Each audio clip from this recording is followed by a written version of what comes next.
ഒരിക്കൽ ഗുരുവും ശിഷ്യന്മാരും ഒരുമിച്ചിരിക്കുകയായിരുന്നു. ഈ സമയത്ത് ഗുരു ശിഷ്യന്മാരോടൊരു ചോദ്യം ചോദിച്ചു. ഈ ഭൂമിയിലെ ഏറ്റവും ശക്തിയേറിയൊരു വസ്തു ഏതാണ് എന്നായിരുന്നു അത്.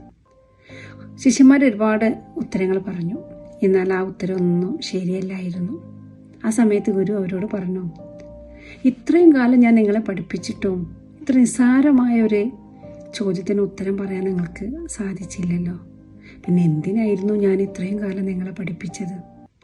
ഇത് കേട്ട് ശിഷ്യന്മാരാകെ സങ്കടത്തിലായി. ശരിയാണല്ലോ, ഗുരു ഇത്രയും കാലം നമ്മെ പഠിപ്പിച്ചിട്ട് ഇത്ര നിസ്സാരമായ ഒരു ചോദ്യത്തിന് ഉത്തരം പറയാൻ നമുക്ക് സാധിച്ചില്ലല്ലോ. അവരാകെ തളർന്നിരുന്നു. ഗുരു അവിടുന്ന് എഴുന്നേറ്റ് പോയി.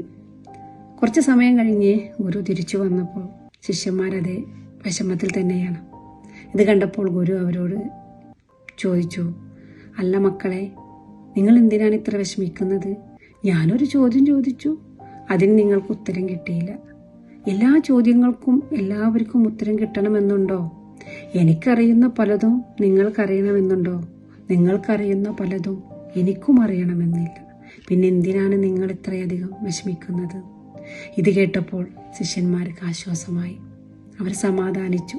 ശരിയാണ്, നമുക്ക് എല്ലാ ചോദ്യത്തിനും ഉത്തരം കിട്ടണമെന്നില്ല. അവരുടെ ആശ്വാസം അവരുടെ മുഖത്ത് ഗുരുവിന് കാണാൻ സാധിച്ചു. ആ സമയത്ത് ഗുരു അവരോട് പറഞ്ഞു, ഇപ്പോൾ നിങ്ങൾക്ക് മനസ്സിലായോ ഈ ഭൂമിയിലെ ഏറ്റവും ശക്തിയേറിയ വസ്തു ഏതാണെന്ന്? വാക്ക്.